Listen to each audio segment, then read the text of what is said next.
وہ لڑکی سکون سے کھڑی تھی، یہی تو وہ چاہتی تھی۔ اب آخر کار وہ آزاد ہونے والی تھی اس اذیت ناک زندگی سے۔ اس نے ایک تمسخر بری نگاہ پیچھے کھڑے اس حسین نوجوان پر ڈالی تھی اور تفاخر سے ملازمہ کا بازو پکڑنے پر اس کے ساتھ چل پڑی تھی۔ اسے جاتے دیکھ کر احمد کو لگا اس کی دنیا اجڑ جائے گی۔ وہ باولوں کی طرح باقی کی سیڑھیاں اترتا نیچے آیا تھا۔ ماں، یہ کیا کیا آپ نے؟ وہ احتجاجاً بولا تھا، جبکہ اس کی ماں اب افسوس سے اپنے بیٹے کو دیکھ رہی تھی۔ اس لڑکی کو اپنی بیوی بنا کر سہارا دینے کے لیے یہاں لائے تھے، بد کردار نکلی۔ وہ نہ جانے کس کے ساتھ منہ کالا کیا ہے۔ اچانک بے ہوش ہو گئی تھی۔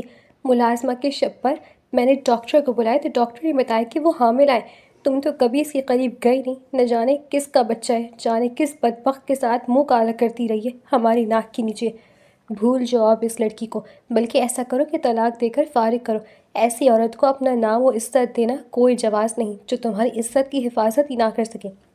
اس کی ماں غصے سے کہہ رہی تھی، جبکہ اس نوجوان کی نظریں تو اس لڑکی پر جمی تھی جو کہ لمحہ بھلمحہ اس سے دور جا رہی تھی۔ اس نے جیسے کچھ سنا ہی نہیں تھا۔ رکو، یہ کہیں نہیں جائے گی۔ وہ سب کچھ انسنا کر کے بھاگ کر یسریٰ کی راہ میں حائل ہوا تھا۔ احمد، خبردار، تم نے اب اس لڑکی کو اگر یہاں روکنے کی کوشش کی تو ہم تم سے ہر تعلق ختم کر لیں گے۔ اس کی ماں کی گھن گرج پر گھر کے باقی افراد بھی اکٹھے ہو گئے تھے۔ احمد کی ماں نے چیختے ہوئے اس لڑکی کی اصلیت سب کے سامنے واضح کی تو گھر کے باقی تمام افراد بھی غصے سے آنکھ بگولا ہو گئے تھے۔ اس لڑکی کو ابھی اسی وقت طلاق دے کر دھکے مار کر یہاں سے نکال دو۔ اپنے باپ کے حکم پر احمد سب سے انہیں دیکھنے لگا۔ یہ بچہ میرا ہے بابا، میں اسے طلاق نہیں دوں گا اور نہ ہی یہ کہیں جائے گی۔ اس حسین نوجوان نے سنجیدہ انداز میں کہا، احمد، اس لڑکی کو بچانے کے لیے جھوٹ بولنے کی کوئی ضرورت نہیں ہے۔ وہ خود کہہ چکی ہے کہ تم کبھی اس کے قریب نہیں آئی ہو، اور تم نے تو خود کہا تھا کہ اس لڑکی کو کبھی بیوی کی حیثیت نہیں دو گے۔ اب اسے بچانے کے لیے جھوٹ مت بولو۔ حالات ایسے ہو گئے تھے کہ اس کے گھر والے کسی صورت اس کی بات پر یقین کرنے کے لیے تیار نہیں تھے۔ وہ حیران پریشان سا کھڑا یہ سب سمجھنے کی کوشش کر رہا تھا۔ حالات بالکل اس کے ہاتھ سے نکل چکے تھے۔ اس نے واقعی چوری چھپے سے تعلق قائم کر کے غلطی کی تھی۔ اس سے اس بات کا شدت سے احساس ہوا تھا۔ وہ سب کو بتانا چاہتا تھا کہ اس کی بیوی بدکردار نہیں ہے، یہ بچہ اس کا ابنا ہے، لیکن وہ کیا کہتا کہ رات کے اندھیرے میں سب سے چھپ کر اپنی بیوی سے تعلق قائم کیا۔ یہ نہایت شرمناک بات تھی۔ اس کا احتجاج کسی کام نہیں آیا تھا۔ اس کا باپ اب اس بات پر غصے سے پاگل ہو گیا تھا کہ ایک بدکردار کو وہ اپنے گھر میں ٹھہرنے کی اجازت نہیں دے سکتے تھے۔ یسریٰ کو فوراً وہاں سے نکال دیا گیا تھا، جبکہ احمد کے پاگل پن کو دیکھتے ہوئے چند ملازموں سے کہہ کر انہوں نے اپنے بیٹے کو بھی کچھ وقت کے لیے اس کی اپنے کمرے میں بند کر کے دروازہ باہر سے لاک کر دیا تھا، تاکہ وہ اپنے پاگل پن میں اس لڑکی کے پیچھے نہ جائے۔ وہیں دوسری جانب وہ پورے 4 ماہ بعد آخر کار اس ظالم شخص کی قید سے رہا ہو گئی تھی۔ اس نے اس خوفناک حویلی سے باہر آتے ہی بے اختیار اپنے رب کا شکر ادا کیا تھا، لیکن وہ ابھی بھی محفوظ نہیں تھی۔ وہ شخص یقیناً اس کا پیچھا اتنی آسانی سے نہیں چھوڑنے والا تھا۔ اس کا مطلب یہ تھا کہ اسے احتیاط برتنی تھی۔ یہ ایک دیہی علاقہ تھا جو کہ پشاور کے گرد و نواح میں واقع تھا۔ قریب آدھا گھنٹہ پیدل چلنے کے بعد وہ ایک بستی میں پہنچ گئی تھی جہاں سے وہ لاہور جانے والی بس میں سوار ہو گئی تھی۔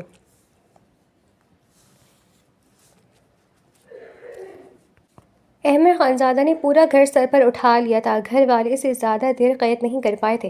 وہ پاگلوں کی طرح چیختے ہوئے ہر شے توڑنے لگا تھا، جس پر گھبرا کر انہیں دروازہ کھولنا پڑا تھا۔ وہ باہر آتے ایک کے بعد بار بار دہرا رہا تھا کہ اس کی بیوی بدکردار نہیں تھی، وہ بچہ اس کا تھا۔ سب گھر والے ہکا بکا سے اسے دیکھ رہے تھے۔ اس کا پاگل پن اور چیخنا یہ صاف ظاہر کرتا تھا کہ وہ جھوٹ نہیں کہہ رہا۔ وہ اپنے گھر سے نکل کر باہر آیا تھا، لیکن وہ اسے کہیں نہیں ملی تھی۔ اسے یہاں بند 2 گھنٹے گزر گئے تھے۔ وہ اب تک جانے کہاں پہنچ گئی تھی۔ وہ یقیناً اپنے گھر جائے گی، یہ سوچتے ہوئے وہ اپنی گاڑی لاہور کے راستے پر ڈال گیا تھا۔ اس کے گھر کا پتہ اسے معلوم تھا اور اب وہ کچھ ہی گھنٹوں میں اس کے گھر کے باہر موجود تھا۔ وہ شاید اب تک اپنے گھر پہنچ چکی ہوگی۔ وہ اب اس کے گھر جا کر اس کے گھر والوں کے بیچ سے تو اسے لانے سے رہا، پھر پہلے اس بات پر بہت ظلم ڈھا چکا تھا۔ وہ اب اسے منانا چاہتا تھا، لیکن اس کے گھر جا کر اس کا سامنا کرنے کی ہمت نہیں ہو رہی تھی۔ اسی لیے وہ اس کے گھر کے باہر ہی کچھ فاصلے پر گاڑی روک کر کھڑا ہو گیا۔ وہ دل ہی دل میں ارادہ کر چکا تھا کہ اس بار کوئی زور زبردستی نہیں کرے گا، بلکہ اس بار دل سے اپنی محبت کا یقین دلائے گا۔ وہ اسے جھکانا چاہتا تھا، لیکن اب خود جھکنے کے لیے تیار تھا۔ بس وہ لڑکی ہمیشہ کے لیے اس کی ہو جائے، صرف اور صرف اس کی ہو کر رہے، اسے بس یہی چاہیے تھا۔ وہ پورا 1 ہفتہ اس کے گھر کے سامنے کھڑا رہا تھا۔ اس کا باپ یا بھائی باہر نکلتا ہوا کبھی کبھار دکھائی دے جاتا، لیکن وہ نظریں نہیں آتی تھیں۔ وہ اس کے گھر کے نزدیک ایسی جگہ پر گاڑی روکے ہوئے تھا کہ وہاں سے نکلنے والے افراد کی نظر اس پر نہیں پڑ سکتی تھی، لیکن وہ بآسانی ان کے گیٹ کو دیکھ سکتا تھا۔ وہ پچھلے ایک ہفتے سے سب کچھ چھوڑ کر پاگلوں کی طرح اس گاڑی میں بیٹھا اس کی ایک جھلک کا منتظر یقیناً پاگل ہو چکا تھا۔ جب حد سے زیادہ بھوک لگتی تو کھانا آرڈر کر کے یہیں گاڑی میں ہی منگوا لیتا۔ کبھی کبھار اس کی آنکھ لگ جایا کرتی تھی، لیکن وہ زیادہ تر جاگتا رہتا تھا۔ یہیں پاس ایک مسجد تھی جہاں جا کر وہ اکثر اپنے چہرے پر کچھ دیر کے لیے پانی کی چھینٹیں مار کر خود کو تازہ دم کر لیتا تھا اور پھر دوبارہ گاڑی میں آ کر بیٹھ جاتا۔ دن رات مسلسل اس کے اسی گاڑی میں بیٹھے ہوئے گزر گئے تھے۔ وہ اس کے سامنے جانے کا سوچتا تو تھا، مگر ہمت نہیں ہو پاتی تھی۔ جو کچھ اس لڑکی کے ساتھ اس کی وجہ سے ہوا تھا، اس کے بعد اب اس کے پاس کہنے کے لیے کچھ نہیں بچا تھا۔ وہ تو یہ سوچ کر ہی پریشان تھا کہ اگر وہ اس کے سامنے آ گئی تو وہ اس سے کیا کہے گا، لیکن یہاں سے جانے کے لیے بھی اس کا دل راضی نہیں تھا۔ وہ اس کے درد پر تاعمر اس کا انتظار کرنا چاہتا تھا، یہ جانتے ہوئے بھی کہ اس کا انتظار لاحاصل ہوگا۔ اور پھر قریباً 2 ہفتوں کے بعد اچانک اس کے گھر میں عجیب سی ہلچل سی محسوس ہوئی۔ شاید کوئی فنکشن یا تقریب تھی۔ اس نے مختلف عورتوں اور مردوں کو ان کے گھر کی جانب جاتے ہوئے دیکھا۔ کچھ دیر لگی تھی اسے سمجھنے میں، اور اسے احساس ہو چکا تھا کہ گھر میں شاید کسی کا انتقال ہو گیا ہے۔ کچھ دیر بعد ہی ایک جنازہ اس گھر سے نکلا تھا، جسے وہ خاموشی سے دیکھتا رہا، جانے کہ اس کا دل بند ہونے لگا تھا۔ وہ گھٹن محسوس کرتے گاڑی سے باہر آیا تھا اور اس کے قدم اس کے گھر کی جانب بڑھے تھے۔ بیچاری بچی کا بہت افسوس ہے، ابھی اس کی عمر ہی کیا تھی، چند ماہ پہلے ہی تو ماں باپ نے شادی کی تھی، اب اچانک یہ دنیا سے رخصت ہو گئی۔ بس جو اللہ کی مرضی، بڑی نیک اور بیچاری بچی تھی۔ تبھی ساتھ گزرتے ایک بزرگ نے تبصرہ کیا تو احمد خانزادہ کو لگا کہ اس کی دھڑکنیں رک جائیں گی۔ یقیناً اس نے کچھ غلط سنا تھا۔ اگلے ہی لمحے وہ ہر چیز بھول کر بھاگتا ہوا ان کے گھر کی جانب بڑھا تھا اور بلا جھجک گھر کے اندر داخل ہوا گیا۔ یسریٰ، یسریٰ! وہ دیوانہ واری سے پکار رہا تھا۔ اس کا جنازہ ابھی کچھ وقت پہلے ہی اس کی آنکھوں کے سامنے گھر سے باہر لے کر گئے تھے۔ اسے یہی لگا کہ شاید اس کے والد یا والدہ کی وفات ہو گئی ہے۔ کون ہو تم اور میری بہن کو کیسے جانتے ہو؟ یسریٰ کا بھائی اس کی پشت دیکھتے ہوئے پوچھنے لگا، جس پر وہ اس کی جانب متوجہ ہوا، جبکہ اس کا بھائی کا چہرہ دیکھ کر غضبناک ہوا تھا۔ تمہاری ہمت کیسے ہوئی یہاں آنے کی؟ یسریٰ کا بھائی غصے سے کہتے ہوئے اس کے گال پر مکہ جڑ گیا تھا۔ یسریٰ، میری یسریٰ کہاں ہے؟ وہ مکہ کھا کر بھی پاگلوں کی طرح اس سے پوچھنے لگا۔ مر گئی، وہ میری بہن مر گئی، تم نے اسے مار دیا گھٹیا انسان! اسے چیخ کر کہنے پر وہ ساکت سا اسے دیکھنے لگا، کان سائیں سائیں کرنے لگے تھے۔ وہ نفی میں سر ہلاتا ہوا پھر بھی پورا گھر چھان چکا تھا، لیکن وہ کہیں نہیں تھی۔ کیا وہ واقعی مر گئی؟ لیکن کیوں؟ کیسے کیا؟ اس کی وجہ سے؟ کیا اس نے اسے اس قدر اذیت دی تھی کہ وہ جی نہیں پائی؟ اس سے لگا وہ پاگل ہو جائے گا اور وہ اگلے ہی لمحے اس گھر سے نکل آیا تھا، جہاں لگ رہا تھا اس کی سانسیں گھٹ رہی ہیں۔ وہ باہر آتا اب سڑک پر چیخ چیخ کر رونے لگا تھا۔ وہ حسین مغرور مرد اس وقت بیچ سڑک پر گھٹنوں کے بل بیٹھا ہوا چیختے ہوئے رو رہا تھا۔ لوگ اسے طرز بھری نظروں سے دیکھ رہے تھے، لیکن آج قسمت کو اس پہ ترس نہیں آیا تھا۔ وہ اس لڑکی کو ہمیشہ کے لیے کھو چکا تھا جو اس کے دل کی مکین تھی۔ اس نے دیر کر دی تھی اس تک پہنچنے میں۔ اے کاش کہ وہ اس کے گھر کے باہر انتظار کرنے کے بجائے اس کے پاس چلا جاتا۔ اے کاش کہ وہ اس کے سامنے جھک جاتا۔ اے کاش کہ جب وہ اس کے پاس تھی تو وہ تبھی سے اپنا لیتا۔ پچھتاوے ہی پچھتاوے تھے جو کہ اس کو اندر ہی اندر چیر رہے تھے، لیکن اب سوائے پچھتاوا کہ اس کے پاس کچھ نہیں بچا تھا۔ اس کا سب کچھ ختم ہو چکا تھا۔ اس کی بیوی، اس کا بچہ، کچھ نہیں رہا تھا۔ اس کی زندگی تباہ ہو گئی تھی اور اس نے خود اپنی انا اور غرور میں اپنے آپ کو تباہ کر دیا تھا۔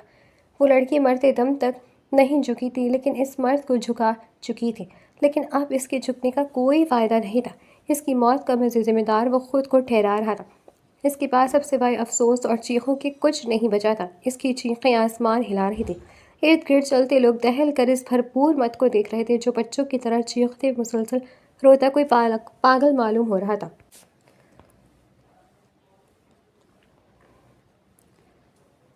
وہ اس وقت یسریٰ کی قبر کے سامنے کھڑا تھا۔ اس کی آنکھیں دھندلی ہونے لگی تھیں، آنکھوں کے آگے آنسوؤں کی دھند چھا گئی تھی۔ وہ 2 قدم چلتا اگلے ہی پل لڑکھڑا کر منہ کے بل گرا تھا۔ وہ پھوٹ پھوٹ کر وہی مٹی میں گرا رونے لگا تھا۔ وہی جانتا تھا کہ اس کی قبر تک کس طرح پہنچا تھا، اس کے بھائی کی کس قدر منتیں ترلے کیے تھے، لیکن اس نے اسے اپنی بہن کی قبر کے بارے میں نہیں بتایا تھا۔ تم میری بہن کے قاتل ہو، تمہاری وجہ سے میں نے اپنی بہن کو کھو دیا، مر گئی میری بہن۔ تمہیں لگتا ہے میں اس کے قاتل کو اس کی قبر کا پتہ بتاؤں گا؟ کہاں میری بلا سے تم مر جاؤ، لیکن میری بہن کا پیچھا چھوڑ دو۔ جو کچھ تم نے میری بہن کے ساتھ کیا تم اس کا حساب چکاؤ گے، لیکن اپنی بہن کی قبر پر اب تمہارا سایہ بھی نہیں پڑنے دوں گا۔ زندگی میں تو اسے سکون سے رہنے نہیں دیا، اب کی مرنے کے بعد بھی تمہیں سے اس کا سکون برداشت نہیں ہو رہا۔ دفع ہو جاؤ یہاں سے۔ یسریٰ کے بھائی کے نفرت بھرے الفاظ ہی اسے مار گئے تھے۔ وہ چیختا رہا، چلاتا رہا، یہاں تک کہ اس کے بھائی کے سامنے کے قدموں میں گر کر رحم کی بھیک مانگنے لگا کہ وہ اسے یسریٰ کی قبر کا پتہ دے دے۔ وہ اس کی آخری آرام گاہ دیکھنا چاہتا ہے۔ وہ اتنا بد نصیب تھا کہ اپنی محبت کا آخری دیدار بھی اسے نصیب نہ ہو پایا، لیکن کم سے کم وہ اس کی قبر پر جا کر اس سے معافی تو مانگ سکتا، اور یہ لوگ اسے اس چیز کا بھی حق نہیں دے رہے تھے۔ اس کے تڑپنے رونے کا کچھ اثر نہیں ہوا تھا۔ اس کے بھائی نے غصے سے اسے گھر سے نکال دیا تھا، لیکن پھر آخر 5 دن بعد اس کے بھائی کا خاموشی سے پیچھا کرتے ہوئے اب وہ اس دشمن جاں کی قبر تک پہنچ ہی گیا تھا۔ اس کا بھائی اپنی بہن کو پکارتا اس کی قبر پر فاتحہ پڑھ کر وہاں سے چلا گیا، لیکن وہ کتنی ہی دیر وہیں قبرستان میں ایک بڑے سے درخت کی آڑ میں چھپا دور سے اس قبر کو دیکھتا رہا۔ دل جیسے شرمندگی سے بھرا ہوا تھا، سانس بار بار سینے میں الجھ رہی تھی۔ تکلیف ایسی تھی کہ لگا وہ ابھی ابھی اسی وقت مر جائے گا، لیکن شاید اسے موت بھی نہیں آنے والی تھی۔ وہ کتنی ہی دیر اس تپتے ہوئے قبرستان میں دور سے کھڑا اسے دیکھتا رہا، لگا جیسے اس کی قبر پر جانے کی ہمت بھی کھو چکا ہو۔ آخر جب دل غم سے پھٹنے لگا تو وہ شکست خوردہ سے قدم باہر بڑھا گیا تھا۔ چند قدموں پر ہی وہ لڑکھڑا کر گرا تھا اور پھر دوبارہ اٹھ نہیں پایا تھا۔ اس لڑکی نے اسے ایسے ہی منہ کے بل گرایا تھا کہ اسے لگتا تھا ساری زندگی اب وہ اٹھ نہیں پائے گا۔ وہ وہیں زمین پر پڑا چیخ چیخ کر رونے لگا۔ اس کا دل تمنا کر رہا تھا کہ اس کی چیخوں پر وہ لڑکی زندہ ہو جائے، لیکن بھلا یہ بھی ممکن تھا؟ مردے بھی کبھی زندہ ہوا کرتے ہیں۔ وقت گزرتا گیا، وہ وہیں تپتی ریتلی زمین پر گرتا روتا رہا۔ ایک بار پھر سانسیں تنگ پڑنے لگی، دھڑکنیں رکنے لگی تو وہ پھر اٹھتا گرتا پڑتا اس کی قبر کے پاس جا پہنچا تھا۔ یسریٰ، یسریٰ مجھے معاف کر دو، یسریٰ میرے پاس آ جاؤ، میرے پاس واپس آ جاؤ، خدا کے لیے مجھے معاف کر دو، رحم کرو مجھ پر یسریٰ، یسریٰ، میری یسریٰ۔ وہ چیختے ہوئے اسے پکار رہا تھا، مگر وہ ہر بار کی طرح خاموش تھی۔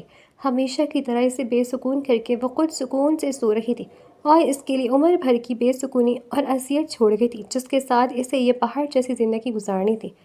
وہ اب بھی چیخ چیخ کر اسے پکار رہا تھا۔ اس کی انا اور غرور کا بت پاش پاش ہو چکا تھا۔ اسے بس وہ لڑکی چاہیے تھی جو اس کے دل کی مکین تھی، لیکن اب بہت دیر ہو چکی تھی۔ وہ چیختا چلاتا وہیں اپنے حواس کھو بیٹھا تھا۔ اگلے پل وہ بے سدھ ہو کر اس کی قبر پر ہی گر گیا تھا۔ اسے ہوش آئے تو وہ ایک ہسپتال میں موجود تھا۔ جانے کس نے اس کے والدین کو خبر کی تھی اور اس کے والد اور چچا بھاگتے ہوئے اس تک پہنچے تھے۔ وہ پچھلے کچھ دنوں سے مسلسل اسے ڈھونڈ رہے تھے، لیکن اس کا کوئی پتہ نہ پاتے۔ وہ بری طرح پریشان تھے، اور اب آخر وہ انہیں ملا بھی تھا تو کس حالت میں۔ اس کی حالت دیکھ کر وہ حیرت زدہ رہ گئے۔ وہ مغرور شہزادہ بے یار و مددگار تپتی دوپہر میں آگ کی مانند گرم زمین پر ایک قبر کے پاس گرا پڑا تھا۔ وہ فوری طور پر اسے ہسپتال میں لے گئے تھے تو معلوم ہوا کہ اس کا نروس بریک ڈاؤن ہوا ہے۔ ڈاکٹرز نے فوراً ٹریٹمنٹ شروع کیا۔ اس کی حالت بالکل بھی ٹھیک نہیں تھی۔ پورے 24 گھنٹے اس کا ٹریٹمنٹ چلتا رہا۔ ڈاکٹر بالکل بھی پر امید نہیں تھے، لیکن جانے کیسے وہ زندہ بچ گیا۔ لیکن کیا وہ واقعی زندہ تھا؟ کیونکہ جب اس نے اپنی آنکھیں کھولی تو وہ زندگی کے ایک احساس سے عاری تھی۔ اس کی ماں اسے دیکھ کر روتے ہوئے اس سے لپٹ پڑی تھی۔ باپ مسلسل اسے پیار کر رہا تھا، تسلی دے رہا تھا، لیکن وہ بے حس و حرکت بیٹھا تھا۔ اس لڑکی کے مرنے کے بعد اس کے اندر احساسات اور جذبات بھی جیسے مر گئے تھے۔ اسے کچھ محسوس نہیں ہو رہا تھا۔ وہ یوں نہیں روبوٹ کی مانند بت بنا بیٹھا رہا تھا۔ وہ زندہ تو بچ گیا تھا، لیکن وہ بس ایک زندہ لاش تھا جسے اپنی سانسیں سے پوری کرنی تھی۔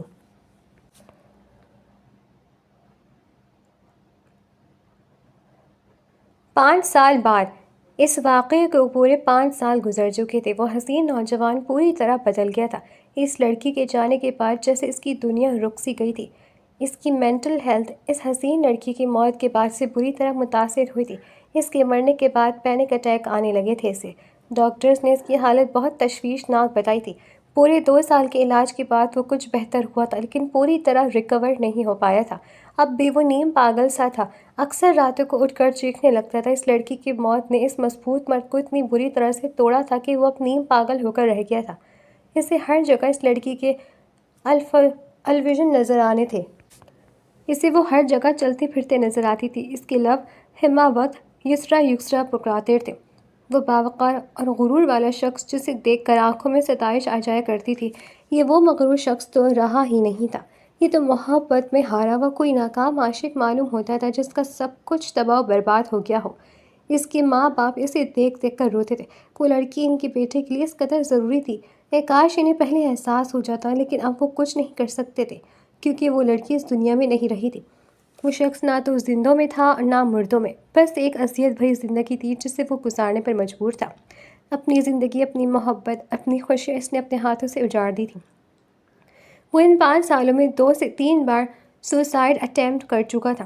وہ کسی صورت نارمل نہیں ہو رہا تھا۔ آخرکار 1 سال پہلے اس کے والد نے ایک پہنچے ہوئے بزرگ سے مشورہ کرتے ہوئے اسے ایک تبلیغی جماعت پر روانہ کرنے کا فیصلہ کر دیا۔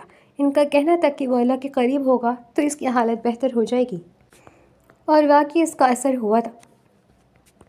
اپنے رب سے جڑ کر اس کو صبر آ گیا تھا۔ دل کو سکون نہیں ملا تھا، لیکن وہ اپنے رب کی رضا کے لیے صبر کر چکا تھا۔ اب ہمہ وقت نماز میں اپنے رب سے اپنے گناہوں کی، اس لڑکی پر کیے گئے مظالم کی معافی مانگتا تھا۔ اکثر ساری ساری رات وہ سجدے میں اپنے رب کے حضور اس لڑکی کا نام لیے روتا رہتا تھا، اور پھر 5 سالوں بعد شاید اس کے رب کو اس پر رحم آ گیا تھا۔ احمر، وہ اس دن بھی حسب معمول اپنے کمرے میں بند تھا جب اس کا کزن دروازہ بجاتا ہے۔ اس کے اندھیرے کمرے میں داخل ہوا تھا، جس پر احمد نے سرد و اسپاٹ نظروں سے اپنے کزن کو اندر آتے دیکھا تھا۔ یسرا کے مرنے کے بعد اس کے لیے اب کوئی بھی رشتہ اہم نہیں رہا تھا، یہاں تک کہ وہ اپنے ماں باپ سے بھی بیگانہ سا رہتا تھا۔ وہ تو خود سے ہی روٹھ گیا تھا، پھر کسی اور سے کیا رشتہ نبھاتا۔ اس کے کزن افسوس اس کی حالت دیکھا تھا۔ ایک وقت تھا جب اس کی پرسنالٹی کو دیکھ کر لڑکے بھی حسرت میں مبتلا ہو جاتے تھے، اور اب یہ وقت تھا کہ اسے دیکھ کر ترس آتا تھا۔ مجھے تمہیں کچھ بتانا ہے۔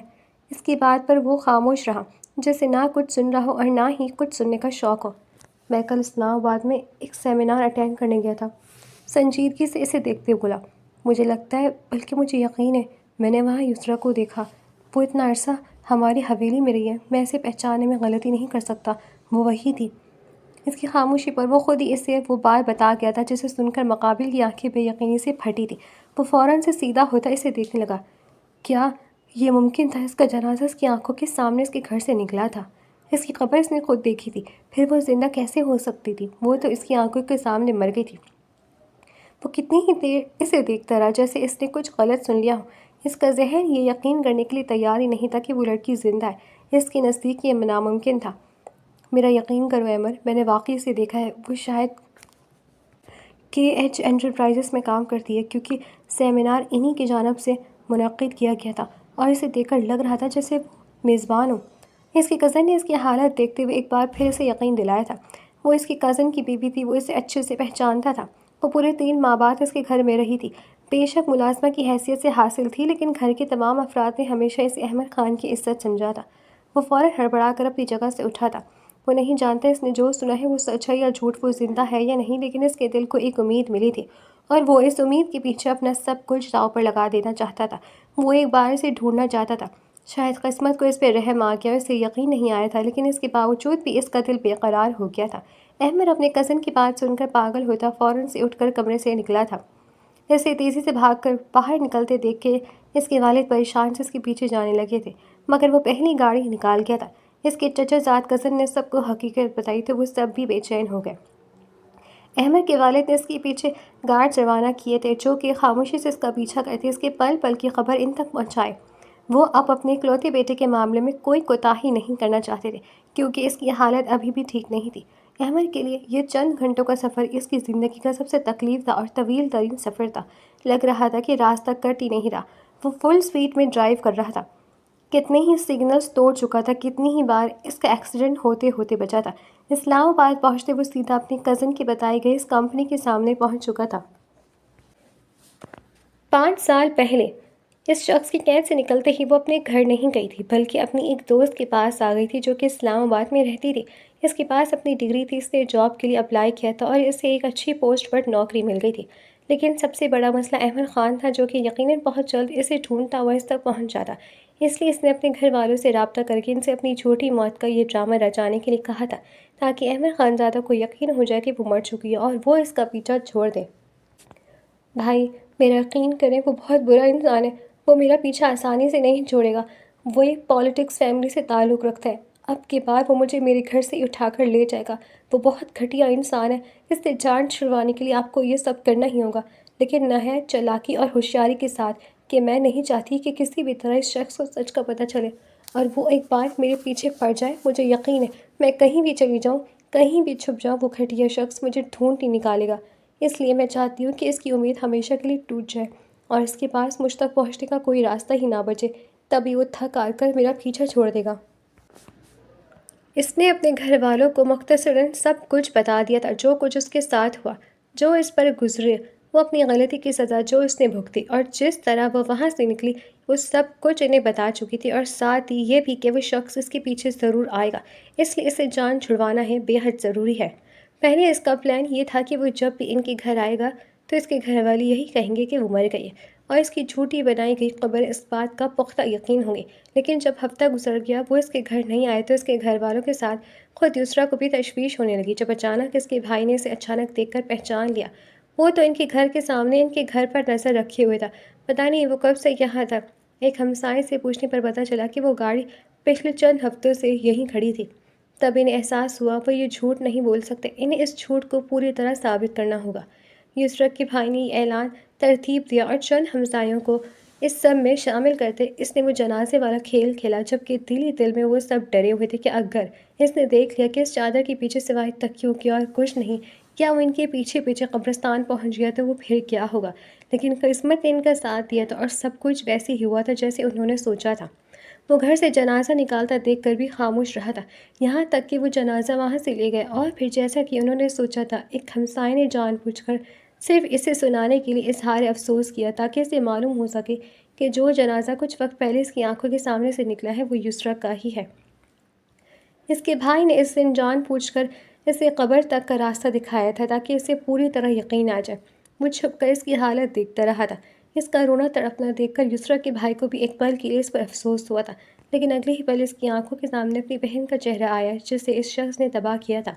اگلے ہی پل اس کا افسوس نفرت میں بدل گیا، اس شخص نے خود یہ سب چنا تھا۔ اسے ہوش کھوتے دیکھ کر اسی نے اس کا موبائل نکال کر اس کے والد کو کال کر کے یہاں کا پتہ بتایا تھا۔ وہ اس کمپنی کے باہر گاڑی روکے اس کی کمپنی کے داخلے دروازے پر نگاہیں جمائے ہوئے تھا۔ 2 بجے کے قریب لوگ آہستہ آہستہ اس بلڈنگ سے نکلنے لگے تھے اور اس کی نگاہیں بتلاشی تھیں۔ کچھ ہی لمحے بعد اس کی تلاش ختم ہوئی تھی، اس کا دل رکنے لگا تھا اور آنکھیں بے یقین تھیں۔ پورے 5 سال بعد وہ اس کے سامنے روبرو ہوئی تھی۔ پہلے تو لگا کہ شاید یہ بھی اس کا کوئی عکس ہو، حالانکہ اب اسے کافی عرصے سے الویژن آنا بند ہو چکے تھے۔ اسے کتنے ہی لمحے لگے سامنے نظر آتے منظر پر یقین کرنے کے لیے۔ اس لڑکی کو ٹیکسی روک کر اس میں بیٹھتا دیکھ کر اس نے جلدی سے اپنی گاڑی اس ٹیکسی کے پیچھے لگائی تھی۔ یسریٰ جو کہ ان 5 سالوں میں پرسکون سی اپنی زندگی میں مگن ہو گئی تھی، اس کے مطابق وہ ہمیشہ کے لیے اس شخص سے جان چھڑا چکی ہے، لیکن اب 5 سال بعد اچانک ہی اسے کچھ عجیب سا احساس ہونے لگا تھا، جیسے کوئی اس کا پیچھا کر رہا ہو۔ وہ جہاں بھی جاتی اسے اپنے ارد گرد کسی کی موجودگی کا احساس ہوتا تھا، کسی کی نہایت گہری نظروں کا حصار ہر وقت اس کے گرد موجود ہوتا تھا، لیکن اپنے ارد گرد اسے کوئی بھی مشکوک شخص یا چیز محسوس نہیں ہوتی تھی۔ لیکن وہ جانتی تھی کہ کوئی ہے جو اس کے آس پاس موجود ہے۔ شروع میں تو اس نے اپنا وہم سمجھ کر اسے اگنور کیا، لیکن وقت کے ساتھ ساتھ جب یہ احساس مزید شدید ہونے لگا تو اسے معلوم ہو گیا کہ یہ کوئی وہم نہیں بلکہ حقیقت ہے، کوئی سچ میں اس پر نظر رکھے ہوئے، اور اب وہ اس سب سے پریشان ہونے لگی تھی۔ وہیں دوسری جانب احمد دیوانوں کی طرح نہایت خاموشی اور غیر محسوس انداز میں اس کا پیچھا کر رہا تھا۔ وہ زندہ تھی، اس کا دل ابھی بھی یہ ماننے سے انکاری تھا، اس میں ہمت نہیں ہو رہی تھی کہ وہ اس کے پاس جا سکے۔ اس نے جو کچھ اس کے ساتھ کیا تھا وہ ناقابل معافی تھا، وہ کسی منہ سے اس کا سامنا کرتا۔ وہ پہلے اس کی زندگی بہت مشکل بنا چکا تھا، وہ اب اسے مزید پریشان نہیں کرنا چاہتا تھا، اس لیے اس قدر خاموشی سے اس کا پیچھا کر رہا تھا تاکہ اسے کچھ معلوم ہی نہ ہو سکے۔ لیکن اس قدر احتیاط کے باوجود بھی یسریٰ کو شک ہو چکا تھا۔ اس دن شاپنگ مال میں یسریٰ نے ہمت جمع کرتے اپنے شک کو جانچنا چاہا تھا کہ کیا واقعی کوئی اس کا پیچھا کر رہا ہے یا پھر یہ صرف اس کا وہم ہے۔ وہ تیز تیز قدموں سے آگے ایک جانب مڑ گئی تھی، لیکن آگے جانے کے بجائے وہ وہیں دیوار کے ساتھ لگ کر کھڑی ہو گئی اور خاموشی سے انتظار کرنے لگی کہ کوئی واقعی میں اس کے پیچھے آتا ہے یا نہیں۔ تم؟ کچھ ہی دیر گزری تھی اور اس کے پیچھے جو شخص رونما ہوا وہ کوئی اور نہیں بلکہ احمد خان تھا۔ وہ اسے دیکھ کر ساکت ہو گئی تھی۔ وہ یہاں کیسے آیا؟ کیا وہ وہیں اتنے دنوں سے اس کا پیچھا کر رہا تھا؟ لیکن اسے کیسے معلوم ہوا کہ وہ زندہ ہے اور یہاں رہ رہی ہے؟ اگلی لمحے وہ گھبرا گئی تھی۔ اس شخص سے کسی اچھے کی امید نہیں تھی، اور پھر جو ڈرامہ اس نے رچایا تھا اس کے بعد یقیناً یہ شخص مزید غصے سے پاگل ہو جائے گا۔ وہ اندر ہی اندر پریشان ہو گئی تھی، مگر اپنے تاثرات سے اس نے اسے ظاہر نہیں ہونے دیا تھا۔ وہ بے تاثر سخت نظروں سے اسے دیکھ رہی تھی، جبکہ دوسری جانب وہ بھی ساکت سائے سے اپنے روبرو دیکھ رہا تھا۔ وہ یوں اچانک اس کے سامنے آ جگی، یہ تو اس نے خواب میں بھی نہیں سوچا تھا، لیکن اب پیچھے ہٹنے کا کوئی فائدہ نہیں تھا، وہ اسے دیکھ چکی تھی۔ کتنے لمحے وہ خاموشی سے اپنے سامنے کھڑی اس حسین لڑکی کو دیکھتا رہا، جس کی نگاہوں میں آج بھی ناگواری تھی۔ تم یہاں کیا کر رہے ہو؟ کیا چاہتے ہو مجھ سے؟ کیا میری زندگی برباد کر کے تمہیں سکون نہیں ملا؟ کیوں میرے پیچھے پڑے ہو؟ وہ ہمت کرتی غصے سے اسے دیکھتے ہوئے بولی۔ وہ دونوں ایک سنسان گوشے میں کھڑے، لیکن پھر بھی یہ ایک پبلک پلیس تھی، اس لیے اسے کچھ ہمت ملی تھی۔ جبکہ احمد اب خاموشی سے اس کے سامنے سر جھکائے کھڑا الفاظ تلاش کر رہا تھا۔ تم تم واقعی زندہ ہو؟ مجھے یقین نہیں آ رہا، میں نے تمہیں کہاں کہاں نہیں ڈھونڈا یسریٰ، تمہیں اندازہ بھی نہیں تمہاری موت کا سن کر مجھ پر کیا گزری، تم نے کیوں کیا میرے ساتھ ایسا؟ وہ بولا تو اس کے لہجے اور انداز میں وہ غرور مخفوت نہ تھا جو اس کی شخصیت کا خاصہ تھی۔ وہ بڑے ٹوٹے ہوئے بکھرے انداز میں کہہ رہا تھا، جبکہ یسریٰ کو اس کے الفاظ اور انداز سے کوئی فرق نہیں پڑا تھا۔ ہاں، وہ کچھ پرسکون ہوئی تھی کہ اس شخص کے انداز سے لگ رہا تھا کہ وہ پہلے جیسا نہیں رہا، ورنہ یقیناً یوں بات کرنے یا پیچھا کرنے کے بجائے اسے گھسیٹ کر زبردستی سے اپنے پاس قید کرنے کی کوشش کرتا۔ وہ بدل چکا تھا، لیکن اسے اس کے بدلنے سے کوئی فرق نہیں پڑتا تھا۔ وہ بس چاہتی تھی کہ یہ شخص اس کا پیچھا چھوڑ دے، اسے سکون سے جینے دے۔ ہمارا بچہ، وہ ہمارا ہی بچہ تھا یسریٰ، مجھ سے غلطی ہو گئی، مجھے یوں نہیں کرنا چاہیے تھا، پر مجھے لگا تم جانتی ہو کہ میرے سوا تمہارے قریب کوئی نہیں آ سکتا۔ کیا ہمارا بچہ ٹھیک ہے؟ وہ بمشکل شرمندگی میں ڈوبا یہ الفاظ ادا کر رہا تھا۔ کون سا بچہ؟ تمہیں لگتا ہے میں تمہاری اولاد کو اس دنیا میں لاؤں گی؟ تم جیسے سفاک شخص کے خون کو پالوں گی؟ میں نے بہت پہلے اسے مار دیا کیونکہ میں تمہاری اولاد نہیں چاہتی تھی۔ وہ نفرت سے بولی تھی تاکہ سامنے والا اس سے بدظن ہو کر اس سے دور چلا جائے۔ اس کے انداز سے صاف ظاہر تھا وہ ایک بار پھر اس کی زندگی میں آنا چاہتا تھا، لیکن وہ ایسا نہیں چاہتی تھی۔ تم یہ کیا کہہ رہی ہو؟ تم ایسا نہیں کر سکتی، تم میری طرح ظالم نہیں ہو، اور کیا تم واقعی جانتی ہو کہ وہ میرا بچہ ہے؟ کیا تم جانتی تھی کہ وہ میں ہی تھا؟ احمد بے یقینی سے بولا تھا، اسے تو لگا تھا کہ شاید اس کی سرگوشی کے باوجود بھی وہ اسے پہچان نہیں پائی، تبھی اس کے گھر والوں کے سامنے ایسا بولا، لیکن اب اس کی باتیں سن کر اسے لگ رہا تھا کہ وہ سب جانتی ہے، سب کچھ۔ اس کے قریب آنے والا شخص کوئی اور نہیں بلکہ احمد ہی تھا۔ وہ یہ بھی جانتی تھی کہ یہ بچہ احمد کا ہے، اس کے باوجود بھی اس نے جھوٹ بولا۔ بالکل، میں سب جانتی تھی، وہ تم تھے جس سے میرے قریب آئے تھے، میری عزت نفس کو روندا، وہ تمہارا ہی بچہ تھا، اس لیے میں نے اسے ختم کر دیا۔ وہ افسوس سے اسے دیکھ کر رہ گیا۔ کیا وہ اس سے اس قدر نفرت کرتی تھی کہ اس کے بچے کو قبول کرنے کے لیے تیار نہیں تھی؟ اور کیا وہ واقعی اس کے بچے کو مار چکی تھی؟ وہ نہ آنکھوں سے اسے دیکھے گیا، لیکن وہ 5 سال بعد اسے ملی تھی، وہ اسے کھونا نہیں چاہتا تھا۔ وہ اس کا قتل بھی کر دیتی تو اسے معاف تھا، وہ اس کا یہ ستم بھی خاموشی سے پی گیا تھا۔ یسریٰ اب سخت نگاہوں سے اس شخص کو دیکھنے لگی جو جانے کیسے اس تک پہنچ چکا تھا۔ وہ اپنی بیٹی کے ساتھ ایک پرسکون زندگی گزار رہی تھی، جب اچانک جانے کیسے وہ دوبارہ اس کی زندگی میں آ گیا تھا، لیکن اب کی بار جو شخص اس کے سامنے آیا تھا وہ غرور اور انا کا مارا وہ ضدی شخص نہیں تھا، بلکہ یہ تو کوئی ٹوٹا بکھرا ہوا لاچار اور پاگل شخص معلوم ہوتا تھا۔ اسے لگا تھا یہ سب سن کر وہ غصے سے پاگل ہوتا، اس پر چیخ چلا کر اس سے نفرت کا اظہار کرتا، اسے چھوڑ کر چلا جائے گا اور شاید اسے غصے میں طلاق بھی دے دے، لیکن اس کی حیرت کی انتہا نہ رہی جب وہ شخص اس کے قدموں میں گھٹنوں کے بل بیٹھ چکا تھا۔ وہ بے یقینی سے اسے دیکھنے لگی، کیونکہ وہ شخص اب اس کے سامنے اپنے ہاتھ جوڑ چکا تھا۔ اس کا آنسوؤں سے تر چہرہ دیکھ کر وہ جذبزز ہو گئی۔ اس شخص کو ایسی حالت میں دیکھنے کا تو کبھی نہیں سوچا تھا۔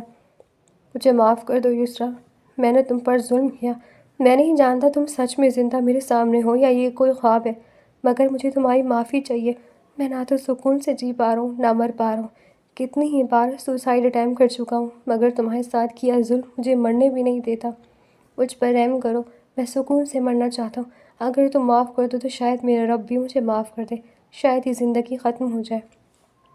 وہ شخص نہایت ٹوٹے ہوئے لہجے میں کہہ رہا تھا، اس کی آواز میں اس قدر درد اور اذیت تھی کہ کچھ لمحے کے لیے وہ لڑکی بھی ساکت رہ گئی۔ یہ وہ شخص تھا جس نے اسے توڑنے اور چکانے کی ہر ممکن کوشش کی تھی، اور آج خود اس قدر قابل رحم حالت میں اس کے سامنے موجود جھکا ہوا تھا۔ وہ بغور اس کا جائزہ لینے لگی، جو کہ اپنی کشش کھو چکا تھا۔ وہ اس وقت کوئی پاگل دیوانہ معلوم ہو رہا تھا، اس شخص کی قید میں رہتے ہوئے بھی اس کی ایسی حالت نہیں ہوئی تھی جو کہ اس شخص کی اس سے جدائی میں ہو گئی تھی۔ وہ روتے ہوئے مسلسل التجا کرتا اس کے قدموں میں گرنے لگا تھا، جس پر وہ ہڑبڑا کر پیچھے ہوئی۔ وہ لوگ پبلک پلیس میں تھے، اس شخص کو اس بات کا بھی احساس نہیں تھا، وہ شاید واقعی پاگل ہو گیا تھا۔ ہاں، یہ سچ تھا کہ اس شخص سے بے انتہا نفرت کی تھی اس نے، وہ دوبارہ کبھی اس شخص کی شکل نہیں دیکھنا چاہتی تھی، لیکن اس نے کبھی اس شخص کو بد دعا نہیں دی تھی۔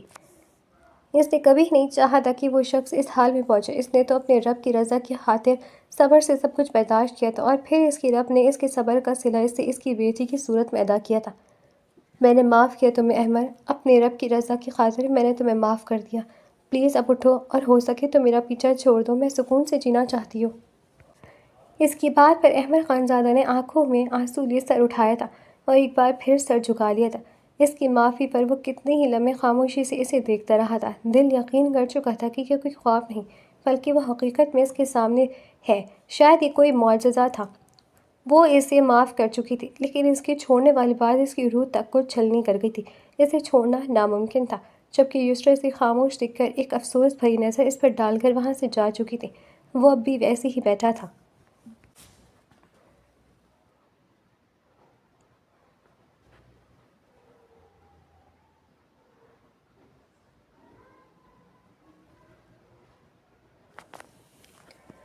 کچھ دنوں سے سب کچھ بالکل نارمل تھا، جس سے یسریٰ کو یہی لگا تھا کہ اب سب کچھ ٹھیک ہو چکا ہے۔ وہ شخص اس کا پیچھا چھوڑ گیا ہے، اس لیے وہ سکون سی ہو گئی تھی۔ آج کافی دنوں بعد وہ اپنی بیٹی کو کنڈر گارڈن لے گئی تھی۔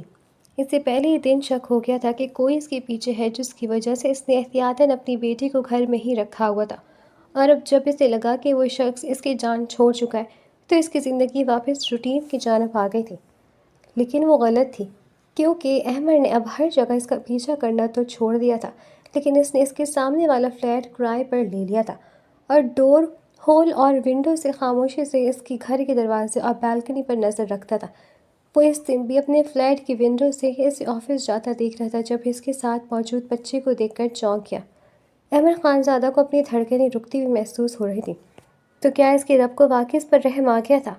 کیا اس کے رب نے اسے معاف کر دیا تھا؟ اس کی دنیا اس کی خوشیاں اسے واپس لوٹا دی تھی۔ وہ جانتا تھا وہ اس کی طرح ظالم نہیں ہو سکتی۔ اس کا دل بول اٹھا تھا کہ یہ بچی اسی کی بیٹی ہے۔ اس کی بیوی اور بیٹی اس کی آنکھوں کے سامنے تھی۔ وہ دونوں ایک ٹیکسی میں بیٹھ گئی تھی، اور اب وہ خاموشی سے ان کے واپس آنے کا انتظار کرنے لگا۔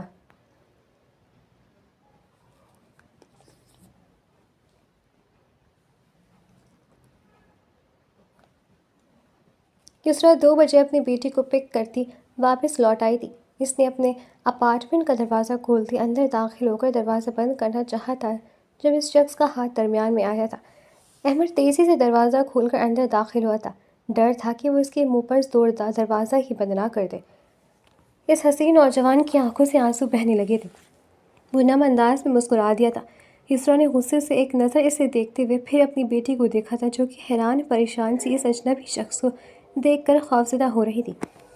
اپنی بیٹی کو پیار کرتے اسے اندر کمرے میں جانے کا اشارہ کیا تھا۔ احمد خانزادہ کی حسرت بھری نگاہیں کمرے میں جاتی اپنی بیٹی پر جمی تھی، جسے وہ نہ تو پکار پایا تھا اور نہ ہی چھو پایا تھا۔ تم یہاں کیا کر رہے ہو؟ میں نے تمہیں معاف کر دیا تھا نا، تو اب کیا چاہتے ہو؟ میرا پیچھا کیوں نہیں چھوڑ دیتے؟ خدا کے لیے مجھے جینے دو احمد۔ وہ غصے سے اسے دیکھتے ہوئے بولی تھی۔ مجھے پتا تھا تم میری طرح ظالم نہیں ہو، نہ ہی ہو سکتی ہو۔ یہ میری بیٹی تھی، ہے نا؟ وہ لرزتے انداز سے بولا تو یسریٰ لب بھیج کر اسے کھونے لگی۔ نہیں، وہ تمہاری نہیں، صرف میری بیٹی ہے۔ تمہارا مجھ پر اور میری بیٹی پر کوئی حق نہیں۔ خدا کے لیے یہاں سے چلی جاؤ اور ہمیں اکیلا چھوڑ دو۔ وہ ایک بار پھر سختی سے بولی تھی، جبکہ وہ شخص آنکھوں میں آنسو لیے سر جھکائے اس دن کی طرح ایک بار پھر اس کے قدموں میں بیٹھ گیا تھا۔ اسے شاید اب اس کے سوا اور کچھ کرنا ہی نہیں تھا۔ اب کی بار وہ خاموشی سے اس کے سامنے گھٹنوں کے بل بیٹھتا روتا رہا تھا، جبکہ وہ جسپجس نظروں سے اسے دیکھنے لگی۔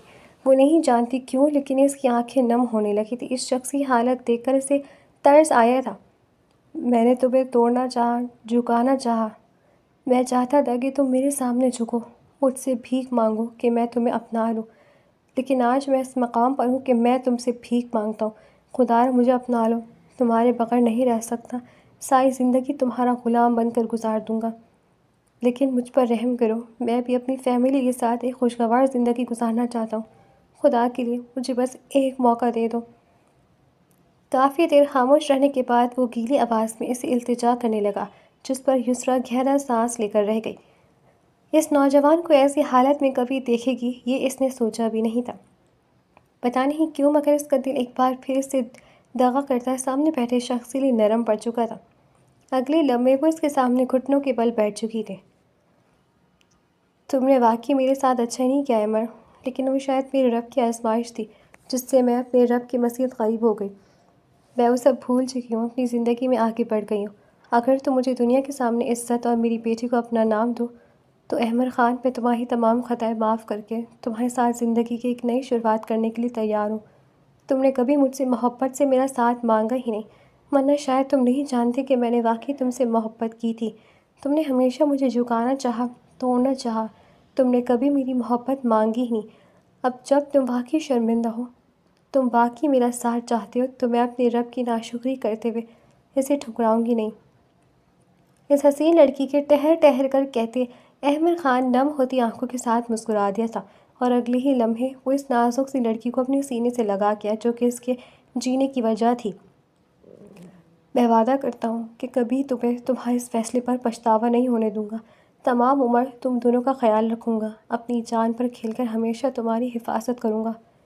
وہ محبت سے اسے دیکھتے ہوئے یقین دلانے لگا تو وہ بھی نم انداز میں مسکراتی تھی۔ ان 5 سالوں میں اس نے بہت سی مشکلیں جھیلی تھی، بہت سے اتار چڑھاؤ دیکھے تھے۔ وہ سمجھ چکی تھی کہ اسے ایک مضبوط سہارے کی اور اس کی بیٹی کو ایک باپ کی ضرورت ہے۔ اب جب اس کا رب یہ کمی پوری کر رہا ہے تو وہ کیسے ناشکری کرتی۔